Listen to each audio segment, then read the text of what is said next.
किसी ने सोचा भी नहीं था कि नारुतो और सासुके कोनोहा को बचाने के लिए इतिहास के सारे महान शिनोबी को वापस बुला लेंगे। गोकू सिर्फ अपनी लिमिट टेस्ट करने के लिए इस दुनिया में आया था। जैसे ही उसकी एनर्जी पूरे गांव में फैली, नारुतो और सासुके समझ गए कि ये कोई साधारण दुश्मन नहीं है। अचानक गोकू एक पल में नारुतो के सामने टेलीपोर्ट हो जाता है। नारुतो तुरंत शैडो क्लोन जुत्सु इस्तेमाल करता है। चारों तरफ क्लोन्स ही क्लोन्स, मुखों की बारिश शुरू, दोनों तरफ से जबरदस्त ताइजुत्सु फाइट। लेकिन गोकू बिल्कुल काम, एक एक करके सारे क्लोन्स गिरने लगते हैं। ये सिर्फ शुरुआत थी, तीनों अभी एक दूसरे को टेस्ट कर रहे थे। अचानक गोकू एनर्जी चार्ज करता है, ब्लू जिंग। उसका कामेहामेहा बस निकलने ही वाला था और तभी वो गायब।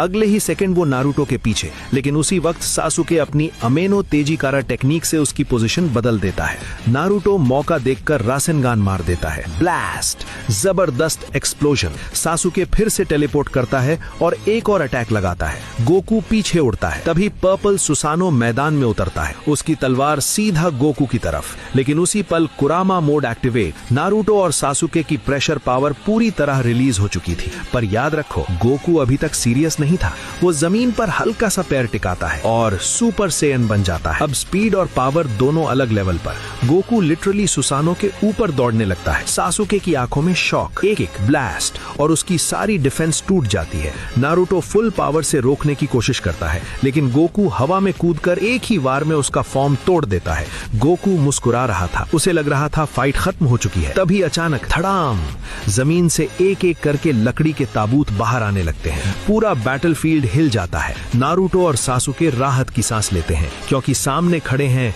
कोनोहा के इतिहास के सारे महान शिनोबी। अब ये सिर्फ 3 लोगों की लड़ाई नहीं रही, ये बन चुकी है फाइनल महायुद्ध। इतने सारे लेजेंडरी निंजा बनाम एक सुपर सेयन, कौन जीतेगा इस महायुद्ध में? अगर तुम भी देखना चाहते हो इस फाइनल बैटल का अगला हिस्सा, जहां सारे होकागे और महान योद्धा मिलकर गोकू को चैलेंज देंगे,